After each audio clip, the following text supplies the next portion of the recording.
Hello everyone, I am the Golden Scouta, and welcome to my Dragon Ball Super Episode 127 review. Yeah guys, as you saw the title, I had quite a lot of problems with this episode, maybe even more than last week. But, strangely enough, I enjoyed this one a little bit more. I thought the fight scenes in this episode were a lot more dynamic than last week, and actually a lot of fun to watch. There was a lot of neat looking animation here and there that had Tate written all over it. Number 17 definitely deserves the love that I see everyone on Twitter giving him, and they sold his big redemption moment pretty well. I would have to say that the best part of the episode though was number 17 and Jiren's interactions after hearing about his backstory. Which, by the way, I am somewhat pleased and surprised that Super decided to give Jiren a backstory. I mean, since nobody else introduced in this arc really has one. In fact, I think I like the character dynamics between number 17 and Jiren more than the actual backstory itself. And it makes sense, because character interactions is what Super really excels at. But another reason why I like it more is because I find the backstory in itself to be cheap. I'll go into it a little bit more later. Okay, so now that we got everything positive out of the way, let's move on to the negatives of this episode. First off, Vegeta powers back into his Beyond Blue form immediately, without even some dumb throwaway line to how he has enough stamina to transform and fight with Jiren. I mean, especially when you consider at the end of last episode, Beerus said that he could barely even stand. I know I've asked this before, and I'll ask it again. What was the point of hammering in this concept of fighters needing to conserve stamina if it's never an issue? This has to be the fastest a fighter has gone from no stamina to enough stamina to be able to withhold their strongest transformation. But another thing about the beginning, why are we having these recaps at the beginning of each episode, now that we're in the finale all of a sudden? I know the reason is to pad out the episode, but they could do away with all of that and dedicate that time towards the epilogue or something like that. Because I already have a strong feeling that we're going to get some ridiculously short epilogue to wrap up the show. Something like 10 minutes, I wouldn't be too surprised. And as I mentioned earlier, the fight scenes were a lot more interesting than last episode, but unfortunately, there isn't a speck of sense behind what is happening on screen. Tell me, how is number 17 pushing back Jiren when 2 episodes ago, he was struggling against Toppo and required the help of Frieza to get the upper hand? But even a bigger question, how is he doing better against Jiren than Blue Kaioken Goku or Beyond Blue Vegeta? This is Genki Dama sword level of bad power scaling. And with Frieza, I feel like a broken record at this point, but he needs to stop trying to fight these super powerful, god tier characters without his golden form. Especially since that form doesn't use up any stamina.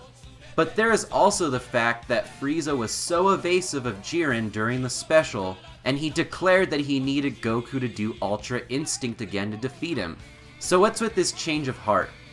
Frieza goes to, I'm donating my energy to Goku because he's the only one who can take out Jiren, to Frieza going and fighting him head on.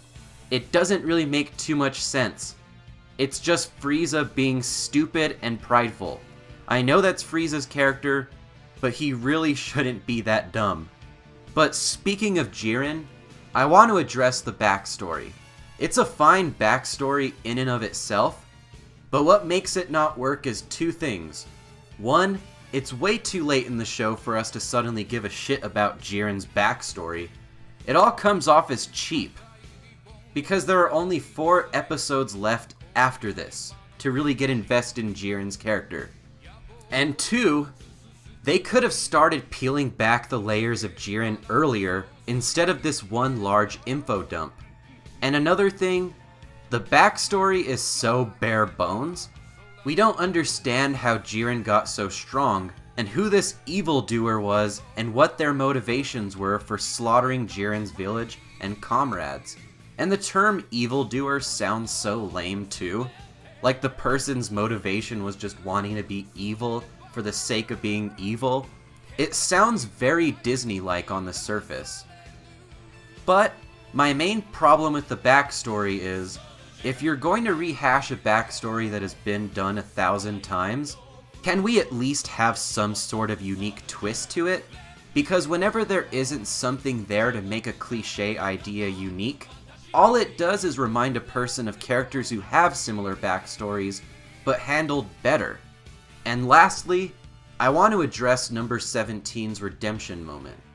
I said before that it was sold really well, but when you stop to think about it for more than 2 seconds, massive plot holes emerge, and the realization that this scene doesn't have that much weight to it sets in. 1. How was number 17 able to self-destruct if he didn't have a bomb in his chest?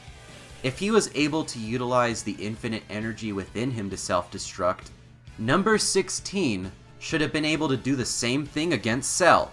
And I've heard all the defenses.